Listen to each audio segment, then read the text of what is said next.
Welcome back to Meg's Mysteries. My mirror image. You're going to laugh, but my first real memory was of me in a wooden crib. I don't recall how old I was, maybe between 2 and 3. I was very small for my age, and I still fit in the crib. I was in my mother's bedroom for a nap. I hated naps, even at a young age, and always fought to stay awake. I did everything I could so I wouldn't fall asleep. The crib was put alongside her vanity with a huge round mirror. So I amused myself with my twin image, playing like she was my special friend. We would laugh, tell stories. Yes, I always told stories. We would play with dolls or stuffed animals that I had in there with me. There was a special music box on the vanity in front of the mirror. 2 figures, a man and a woman. She was dressed in a long white gown, and he had a tux on. They danced till the end of time, going round and round, under a glass dome. How I remember this, I don't know, but it's like I can see it so clearly still now. My twin playmate and I loved that music box. Mom used to put it on so I would fall asleep. But I fought sleep, and I played with my friend till both of us finally gave in to sleep. As I got older, I heard the story that I was really a twin, but she had died at birth. I didn't understand what that meant. I was still a young child. I remember everybody in town and some of my relatives calling me the twin. They would smile at me, but they would say no more. I have a big sister and a big brother, but they never told me anything about it. Not until I got older did I find out what had really happened. All the while, when I looked in the mirror, I saw my friend. We were not identical, but I feel my mirror image was her soul coming to be with me. One time I remember staring at the image. It was me, but it was different as we grew older. I used to sneak into my mother's bedroom just to talk to her. It was like a special magical mirror, like the one in Alice in Wonderland. I could imagine her speaking to me. And one time she did. She said, "I will always be with you." I wasn't scared. I was happy. I'll never be alone.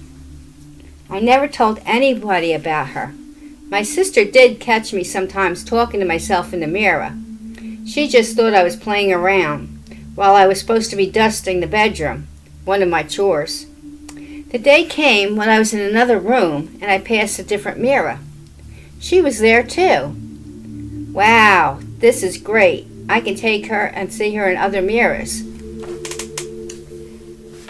My mom had an old compact with a mirror in it, so I took it, and I took her everywhere I went. When I went to school or outside playing, she was there with me. In 3rd grade, there was an incident in the classroom. A student took another one's lunchbox. They ate the food and threw the lunchbox in the trash. The teacher was livid. She lined us up like we were criminals. No one fessed up to the crime, so we all were punished, and we had no recess. We had to stay in the classroom. I had a plan. I took my compact out and let her look all around the classroom. She felt the guilty party and let me know who it was. I guess a spirit or a soul, as I called her, had special abilities, and she could solve the crime. I asked the kid. He was a boy. "Did you do it?" He got red in the face and said, "I was so hungry I had no food for lunch." I never told the teacher. And the kid got a new lunchbox anyway, so no harm done, right? After that, I used to share my lunch with him. I would ask my mom for extra food. She was happy that I had an appetite. I was such a fussy eater all the time. So it worked out well, and I made a friend for life. My twin saved the day. All through my school years, I kept her close with me. I always was a shy kid, and I did have some great friends, but she was my best friend. Now, years later, we both grew older, and out of college now, we're working for a friend. You guessed it, the boy I shared my lunch with all those years ago. Frank. He opened up a lost agency. "We can find anything you lose," was the motto. He used to play detective when we were younger, and he had a knack for finding things. I was his secretary, so he got a 2-for-1 when he hired me and my twin. I never told him about her, even though he was a good friend of mine. I didn't think he would understand. He might think I'm nuts. With my twin's help, I give Frank small hints about where to look for things. Most of the time, I'm right on.